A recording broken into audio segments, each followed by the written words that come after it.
Alright, so someone tell me, can you tell me what's going on today? I am the speaker at the Hispanic Society called Savante of the Court Officers in Brooklyn today at the Supreme Kings County Court. So I have to be really good, make sure there's no warrants. Speaking engagement, people. Speaking engagement. I don't know what's going on. That's because they just told me to ride along. Hope you brought your money. What? Money? We're going out to dinner. I thought mom was paying for me. First of all, I thought you were paying for me. You're being kidnapped. First of all, you should pay for me because it's my birthday too, by the way. It's my birthday. Technically, her birthday is the 26th today, so much. And the anniversary. I almost forgot about that. Oh, it's already over? That's what Dad just said. It's only 6 days. That's what Dad just said. It's a week away, 28 years. How does it feel? 28 years. Feels like a really long time, and then again not. Dad, how does it feel? Don't say nothing. Don't say nothing. You said wow. Wow. I really want to know. Yeah. Speak your mind. It feels like we're just friends. Oh, he put you in the friend zone. Like, I mean, we put you in always been friends, but like, Forever we're He put you in the friend zone. Friends. We're here for each other. So like basically you feel comfortable, like it's like we're gonna grow old together, we've seen each other in our like fabulous moments, especially like right now, and then not so fabulous like first thing in the morning. So now you guys like for 28 years. I think you said you in the friend zone again. No, I said he friend zone you. Oh, like we're going back. He said we're friends. We're just friends. So you didn't know how to cook back then. No, I didn't. The only thing I knew. But the reason he married you was because you knew. Oh, he knew you had. Because He knew you I had knew potential. that she had potential. She was gonna become a chef. That's why. How did I get stuck driving? That's all I want to know. Dad, wait, seriously? I'm the superstar right now. Hey, Okay, I'm the seriously? superstar. I said, do you want me to drive? That's the drives like a beer, Yes, I I'm just gonna can't drive drive. like an old lady. I'm gonna drive like an old lady. Nah, I don't drive like a maniac. You drive like a maniac. Vanessa, do I Kayla. drive like a maniac? Yeah. Hell no, do not compare me to Kayla. Oh no, Hell Dude, no. why do you need to get Hell your brakes no. fixed? Why? Because you are Because a breaker. brakes wear down. What do you mean? You have one. I'm no. a breaker. No. It's literally been. That's because you be He kissing. said I'm a breaker. Kissing. I haven't gotten brakes. Kissing. No, I haven't gotten He be brakes up in mad like close. 20,000 miles. Mad Recording? It's still recording? Yeah, I'm recording all this. I've seen you Time. drive. I was behind you one you're a day. You didn't breaker. even know, and it was pitiful. I was like, "Who is that guy? Alright. Why is he You're a driving breaker. like Wait, that?" first of all, who's talking? You drive close. I don't drive like that. No, you drive really close to the person in front of do, you. Isaiah. So it causes you Wow. to break. You're a breaker. It's a 3v1 right now. It's a You're a 3v1 breaker, right but now. that's not good. Honestly, He's like, I'm a breaker. I'm the best driver in this car. What? What? I'm the best driver in this car. I have to say by far, hands down, I am the best driver. Mom, you are the worst driver How am I the worst ever. driver? Well, let me see your elbow. Stop, is it bad? You better lotion them elbows before you hop on that stage. Oh, mommy. You got lotion? You have no. Wait, when do you not have lotion? Yeah, I look. got sunblock. Are you memorizing all that? No. They said you can't look at the paper. No. Yep. You didn't receive the email? No, I did not. What do you think of the speech? Did you I think proofread it's very good. I think it's very good. I approve. She really dug deep. I'm Justice Francois Rivera from the County Supreme Court, and I've been given the privilege of serving as Masters of Ceremonies to our 24th annual Hispanic Heritage Month celebration by the Cervantes Society. 24th.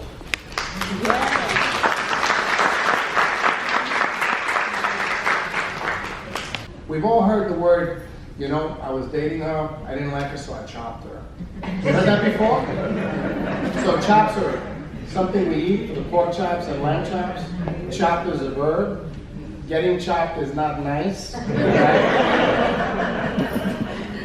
So we have someone here that took the concept of chopped to a whole new level. We're graced with the presence of Suzette Montalvo, Puerto Rican, who's a chef. So how do we know about Suzette Montalvo? Well, she owns my Nuyorican thing. Feel free to go there, the food's fabulous. And the way she reached the public eye is she was on the show Chopped. Now, you know when you're on a show like that, they'll say to you, well, you know, we didn't like the way that tasted, so to the box truck, baby, you know, or variations of that. There's always judges. And she went pretty far, but she didn't win. At some point along the way, she got chopped. However, what inspires me about Miss Montalvo is she is a chef. Her fame is, I mean, her star is rising. You can't look in the internet without finding her. So pretty soon she's going to be a household phrase. And why? Why has that happened for her? Because she had a dream. And the dream had to do with having food that people would enjoy. It's a New York thing, but sort of a New York thing. And her star's rising, continues to rise. And the most exciting thing about it is that if I go over to her restaurant, she's got to treat me really nice, right? And I'm going to get the best food. So would you please join us at the podium, and please tell us some remarks about your story. We can't wait to hear it. Ms. Montalvo?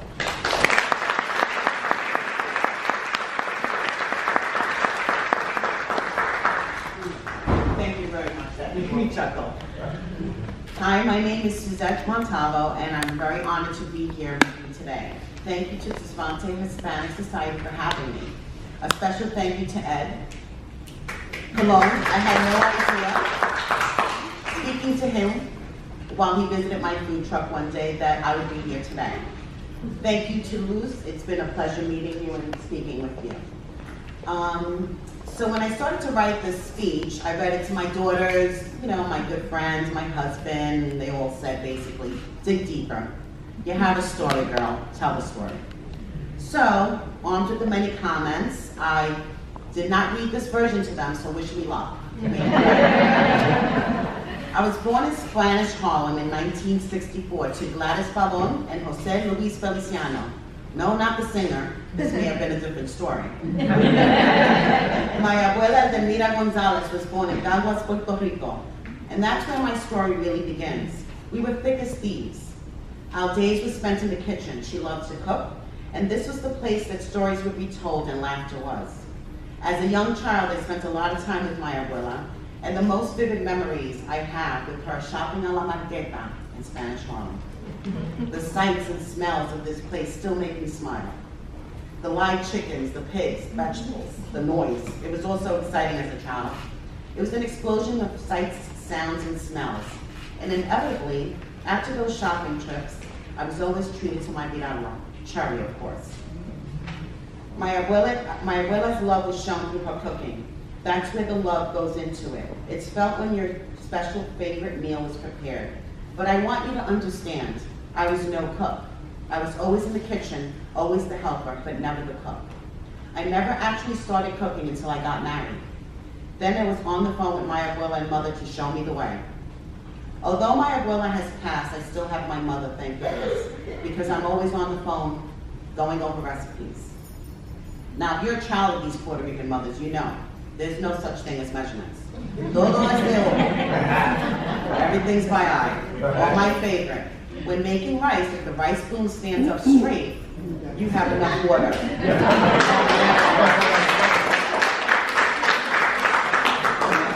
So I find myself these days explaining to my daughters how to cook, using that same darn rice spoon as a measuring tool for everything. Yeah, they get angry with me, and it still makes me laugh.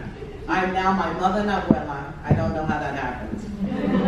I always get the same response from them, which was mine as well. I need real measurements, please. Now I have this little book that I wrote down recipes collected from my mother and abuela. You can see this book. It has no measurements. It just has notes. Inch of this, rice spoon of that. Actually, if anybody bumped into this book, they would never be able to crack the code of these recipes. But over time, I did learn. And actually, it came pretty naturally. I guess somehow, sitting in that kitchen with my abuela cooking was absorbed into my skin and soul. Now, my mother and abuela, they were cooking addicts. I mean, these two women together, it was something special as I look back. I realized how truly lucky I had been to have experienced those moments.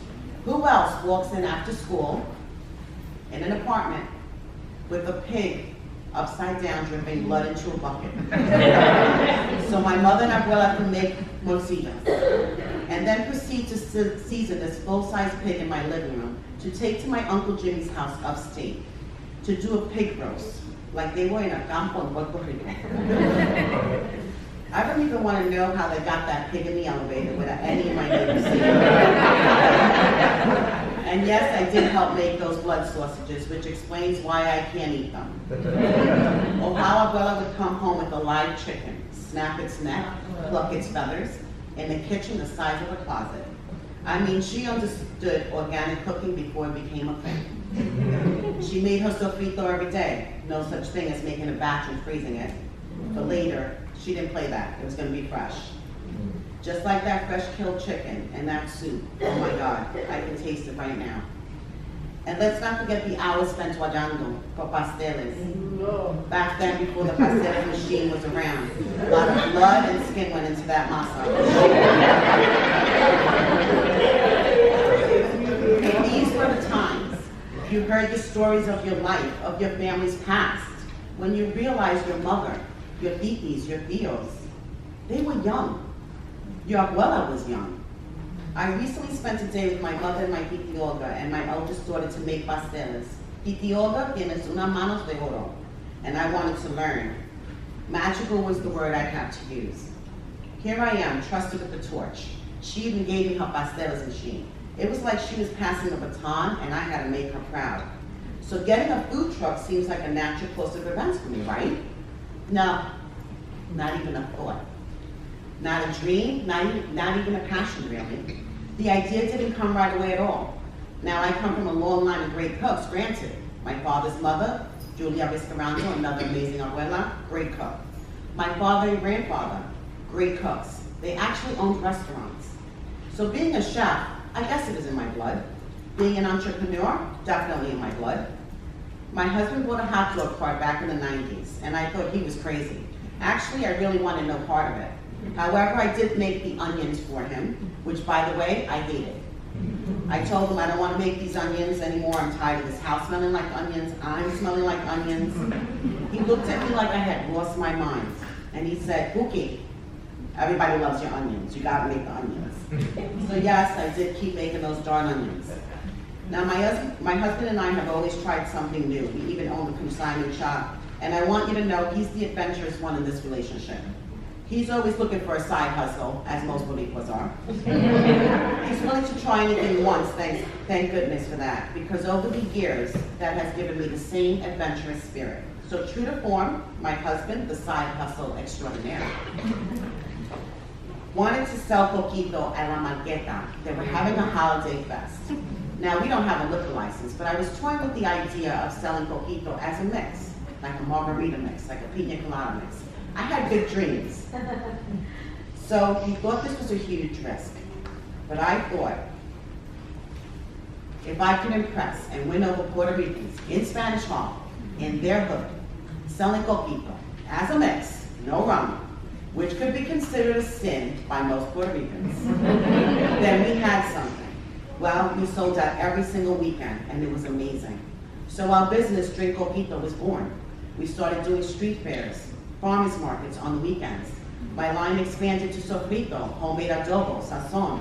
I started selling my empanadas, and I loved every minute of it. Sharing and spending time explaining our culture and history, meeting people that were delighted to see their culture represented, and to enlighten those that had never been exposed to our culture. I tell you, it was like something inside of me opened up that I truly didn't expect. So I started daydreaming. How can I make this a viable business? I mean, quit my job and make this full time. I mean, why not? I was loving what I was doing. People were loving what I was doing. Then in 2015, I decided to quit my job and take this journey. So I started doing street fairs and farmers markets across Suffolk County. So with my amazing kids pushing and encouraging us, and of course I lasted them into doing farmers markets with my husband and I. So as a family, we did it together. Was a food truck on my radar yet? No, not at all. It was on my husband's apparently. And actually, no surprise to me, he has been wanting to do this since his hot dog days. And I guess grooming me. So one day, sitting on the couch, he turns to me and says, we should buy a food truck. And I said, okay. So everything was off and running. Did I mention we didn't have a clue? I look back on that moment on that couch with my husband and I realized he had some serious faith in me. I felt as if this was in such an organic way in which we did flow into a food truck to the point where I almost felt it was inevitable. It was an inevitable moment, and this is how it was supposed to happen. Yes, it was my aha moment. A Nuyorican Think food truck was a family affair. My kids worked in the truck, pitching in when needed. My husband working overtime to keep us afloat. My brother and sister-in-law coming in from Florida to help the dream become bigger and better. My son Isaiah handing over a wad of money, it's gonna make me cry again, when I was in need when he was only 18 at the time and telling me, don't give up. If you need anything, you ask me. I cried for 3 days after that. My beautiful daughters, Vanessa and Kayla, cheering me on, refusing to let me give up. I mean, this was a family coming together collectively to make a dream work. Now we have employees. My oldest daughter, Vanessa, works for me. Her title is Executive Sous Chef. I love that. I mean, I have a posse. So many people that have supported me, walked me off the ledge when it got hard, refused to let me give up. Now, I've worked hard my whole life, but I always felt something was missing. I hadn't found my calling yet, and I knew I had a lot to say and a lot to do. I just didn't know what that was. So instead of asking for what I thought I wanted, I started asking God to put me on the path I was meant to travel. And wow, I never would have thought it was this, honestly. This is a shock to me still. So since I left the bus driving to God, I have appeared on Food Network's Chopped, been aired on News 12 food truck finds. I have had articles written about our food truck. I've written a cookbook. I have a YouTube cooking channel. Our followers are amazing and every year just gets better. This is hard work, absolutely. I have never worked harder or sweat, and I do mean sweat, this much in my life. But what they say is true. When you love what you do, it's not work. An entrepreneur's life is like chutes and ladders. There's ups and downs. But you have to learn to be flexible. It's not always going to be perfect, but having a dream or a goal, or saying to yourself like I did, I have more. I need to do more. And having the courage to do it is about the most amazing thing you could ever do. I'm approached by many people wanting to know, how do I go about this food truck life? They say to me, this is my dream. What do I have to do? How do I get started? What do I need to know? My reply will always be the same, just get started. I always get a baffled look. I have no magical answers. That is, except do your research, really, but just begin. Put one foot in front of the other. I always feel like I disappoint people with my answer, but if you have a dream, a thought, you just begin. Will you have random people, friends and family think you're crazy? Yes, you will. And that's okay, just keep going. But what makes it all worth the journey is the young kid who comes up to my window and says, I saw you on Chopped. Or has his parents bring him to the food truck because he's a foodie, I have a lot of those, and wants to take a picture with me. Or the person who says to me, oh my God, this food tastes just like abuela's. And even the rude customer that I converted to loving my food. It's confirmation every day I'm on the right path. It's exactly where I belong. Dreams are just dreams until you put action behind them. Once action is implemented, then you have a shot of making a dream a reality. So even when you are afraid, do it anyway. When people try and discourage you, do it anyway. I found my calling in my 50s. Some people find that when they're 8. The point is, it's never too late or too early to know what your gift is. If fear of failure was not in the equation, what do you want to be when you grow up? Think about that. Let it sink in. No failure. No fear, just a clear path. Can you see it? It's never too late to find your place. We all have gifts. It's just about finding the thing that makes your heart sing. Many days I climb onto my food truck, Big Bertha, that's what I call my baby. And I say to myself with a silly grin on my face, out loud I say it, this is my life. Wow. This is my life. How awesome is this? Inspiration rearranges our energies. I used to feel devoid of inspiration when I walked into the many endless jobs I had that left me unfulfilled and mentally drained. I would walk into work every day with the feeling of hostile forces all around me. Now I stand before you with the lightness and an excitement of what the next day will bring. I wake up with delight in knowing I'm doing something I love. I'm sharing my love with every single person who comes to my food truck. So I leave you today with the final thought. Move forward in life knowing that you have a gift inside of you, waiting to be discovered. Move forward knowing you are much more capable than you think. Don't let fear stop you from discovering what you're made of. Let the light that is inside propel you forward to your own destiny. Thank you.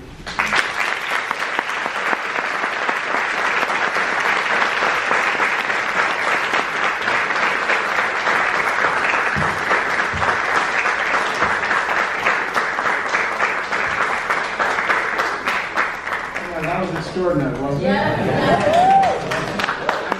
it? Amazing story. I look forward to your future. I know your star hasn't set yet. Thank you very much.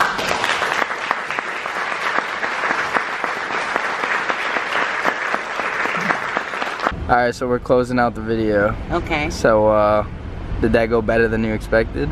It did. I mean, I was nervous, but it did go better than I expected, I guess. You did I was phenomenal. I was very nervous. I was like, oh my God. And I loved the judge and how he introduced me. I thought that was so cool. Yeah. Right? It was funny. I was speaking to Kayla and Vanessa, and we were saying how we were trying mad hard not to cry. Yes. Every time she talks, I can't. Yeah, I wasn't crying. I was the only one who wasn't Yeah, crying. right. He was crying. It's crazy you're hearing the story than living it. You know what I mean? Yeah. Like you reciting it is like, damn. That's happened. Like that already happened. Yeah, and we stuff lived like that. It was like, damn. I was like, damn. Damn. Drugs got me sweating, but the room getting colder. Looking at the devil and the angel on my shoulder. Will I die tonight? I don't know, is it over? Looking for my next high, I'm looking for closure. Laying with me,